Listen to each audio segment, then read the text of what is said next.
So hello friends, आज हम लोग स्टडी करने के लिए जा रहे हैं पार्ट्स ऑफ द कॉन्स्टिट्यूशन।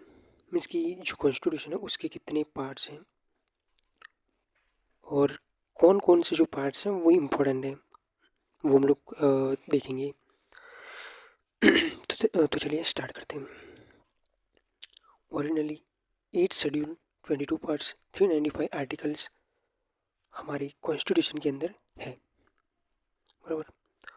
और टोटल अमेंडमेंट हुए हैं 105। और हमारे जो पार्ट्स हैं कॉन्स्टिट्यूशन के वो कितने हैं? 22 पार्ट्स हैं। जो पहला पार्ट है वो है यूनियन एंड टेरिटरीज के बारे में बात करते हैं। सेकंड द सिटीजनशिप के बारे में बात करते हैं। और ये सिटीजनशिप है, इसके बारे में हमें ये डिटेल में इसकी पढ़ने की ज़रूरत है, क्योंकि इसके रिगार्डिंग बहुत सारे क्वेश्चंस आ जाते हैं। और फिर आता है फंडामेंटल राइट। ये भी ईच एंड एवरी ईयर कभी ना कभी इसकी पूछा ही जाता है, कोई ना कोई एग्जाम में आता ही है, गारंटी वारंटी के साथ। अभी पार्ट 4 है अपना DPSP, directive principle of state policy. ये भी बहुत ही ज़्यादा इम्पोर्टेंट पार्ट है, क्योंकि इसके रिगार्डिंग भी कोई ना कोई क्वेश्चन हमें देखने को मिल ही जाता है। आप वो स्टेट PCS ले लो या फिर UPSC का एग्ज़ाम ले लो। फिर आता है फंडामेंटल ड्यूटीज़। इसके रिगार्डिंग क्वेश्चन आते हैं, लेकिन थोड़ी कमी आते हैं, लेकिन आ जाते हैं। लेकिन अगर आप क्लास 1-2 की एग्ज़ाम इसकी प्रिपरेशन कर रहे हैं तो बेसिकली उसके रिगार्डिंग पूछा जाता है, इसलिए कि आर्टिकल 51A जी क्या है, फिर ए क्या है, बी क्या है, सी क्या है, ऐसे रिगार्डिंग इसके क्वेश्चन पूछे जाते हैं। सिर्फ और सिर्फ एक ही पेज का है फंडामेंटल ड्यूटीज़, लेकिन आपको इसकी हो जाएगा। फिर आता है यूनियन गवर्नमेंट पार्ट 5 के अंदर। पार्ट 6 के अंदर आता है अपना स्टेट गवर्नमेंट, और पार्ट 7 तो हटा दिया गया है। पार्ट 8 है अपना यूनियन टेरिटरीज। फिर आता है पंचायत, बहुत ही ज़्यादा इम्पोर्टेंट। और हम लोग कह सकते हैं ये क्या है कि स्टेट PCS का तो फेवरेट है, UPSC का भी फेवरेट है, तो मीन्स कि दोनों में काम लगेगा आपको। फिर आता है पार्ट 9A आता है, फिर पार्ट 9B आता है, फिर पार्ट 10 आता है शेड्यूल ट्राइबल एरिया। इसको भी हमें ध्यान से पढ़ने की ज़रूरत है, क्योंकि ट्राइबल को लेके कोई ना कोई क्वेश्चन आ जाता है। स्टेट PCS में तो आता ही है, और UPSC वगैरह में भी आता रहता है। फिर आता है अपना part 11 union and state relation. ये थोड़ा मीन्स की इम्पोर्टेंट है, मीन्स की एक दो बार क्वेश्चंस पूछे गए हैं UPSC के अंदर और स्टेट BCS के अंदर भी, और UPSC के मेंस के अंदर भी। ये जो पार्ट 11 है यूनियन एंड स्टेट रिलेशन, उसके रिगार्डिंग पूछा गया है।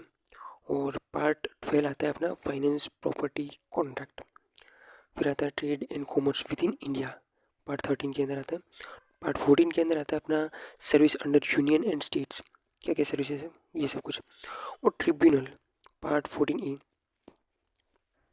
इसे एक अमेंडमेंट के थ्रू ऐड किया गया है, तो ये भी थोड़ा इम्पोर्टेंट बन ही जाता है। फिर आता है सबसे इम्पोर्टेंट, इसकी इम्पोर्टेंट हम लोग कह सकते हैं, क्योंकि ईच एंड एवरी ईयर हमें एक ना एक क्वेश्चन इसके रिलेटेड देखने को मिल जाता है, इलेक्शन के बारे में। पार्ट 15 हमारा डील करता है इलेक्शन के साथ। फिर आता है part 16 special provision to a certain class, means की कोई सर्टेन क्लासेस है as like ST SC OBC, तो उनके लिए क्या एक स्पेशल प्रोविजंस है, तो वो भी थोड़ा इम्पोर्टेंट है। क्योंकि 2-3 साल में, मीन्स के 2 साल में एक बार तो हम लोग कह सकते हैं कि इसके रिगार्डिंग कोई ना कोई क्वेश्चन आता है।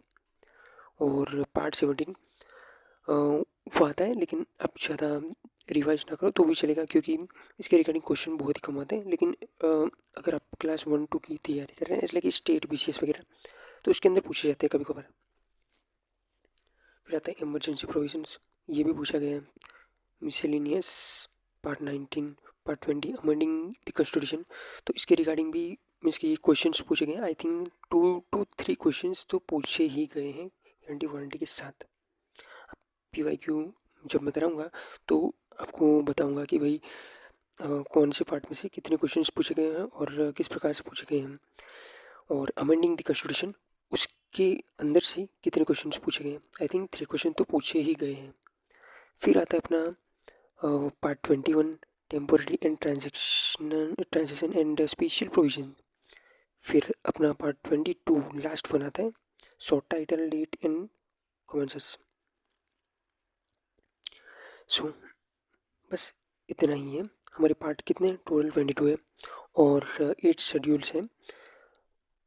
लेकिन फिर अमेंडमेंट के थ्रू जो 8 शेड्यूल, पहले 8 शेड्यूल्स हुआ करते थे, 22 पार्ट्स और 395 आर्टिकल्स हुआ करते थे। लेकिन अभी हम लोग देखें तो हमारे पास है 12 schedule, 25 parts, 448 articles and 105 constitutional amendment.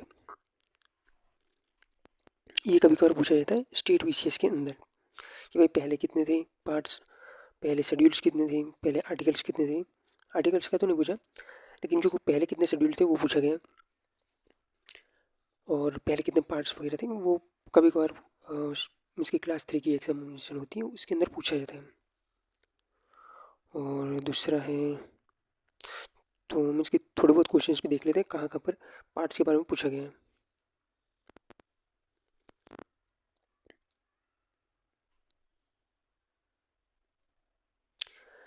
तो चलो बात कर लेते हैं यूपीएससी और स्टेट पीसीएस के अंदर कहाँ कहाँ पर क्वेश्चंस पूछे गए हैं। अब देख लेते हैं यूपी पीसीएस, स्टेट पीसीएस की एग्जामिनेशन पूछा गया है। 2018 का क्वेश्चन है, in which part of the constitution of India do we find the provision relating to the citizens, यानी कि सिटीजन्स के रिलेटेड हमें कौन से पार्ट में बातचीत करने को देखने को मिलती है, तो वो है अपना पार्ट 2।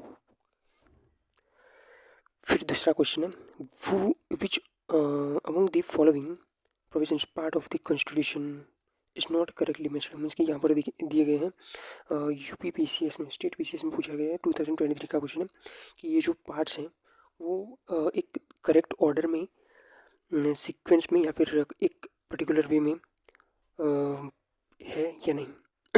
हमें ये ढूंढना है कि इसमें से कौन सा इनकरेक्ट है। इसलिए कि हमने पहले पढ़ लिए कितने 22 पार्ट्स हैं तो पढ़ लिए, तो उसी के रिगार्डिंग 2023 यूपी पीसीएस में एक क्वेश्चन पूछा गया है, तो इनमें से हमें बताना कौन सा इनकरेक्ट है। हमें ड्यूरिंग द एग्जामिनेशन ये चीज़ का बहुत ही ज़्यादा ध्यान रखना पड़ता है कि कौन सा, मीन्स कि यहाँ पर क्या पूछेगा, नॉट करेक्टली मैच्ड और करेक्टली मैच्ड। कभी कभार हम लोग गलती से, इसलिए कि पहला ही क्वेश्चन होता है बिल्कुल राइट लिखा होता है, हम लोग को पता होता है, आदत होती है कि भाई हम लोगों को ना पढ़ने की आदत होती है, जिस वजह से हम लोग ऐसे समझते कि भाई ये करेक्टली ही पूछा होगा ना, बस यहाँ पर टिक कर देते हैं, फिर बात ख़त्म, फिर रॉन्ग हो जाता है। तो इस चीज़ का आप ध्यान दीजिए कि क्या पूछा है, नॉट करेक्टली पूछा है या फिर करेक्टली। तो इसका जो करेक्ट आंसर है वो ट्रिब्यूनल है। पार्ट कौन सा बोला, पार्ट 11 बोला भाई, पार्ट 11 नहीं आता, पार्ट 14A में आता है, ट्रिब्यूनल अमेंडमेंट के थ्रू लाया गया था। So the correct answer is option number D.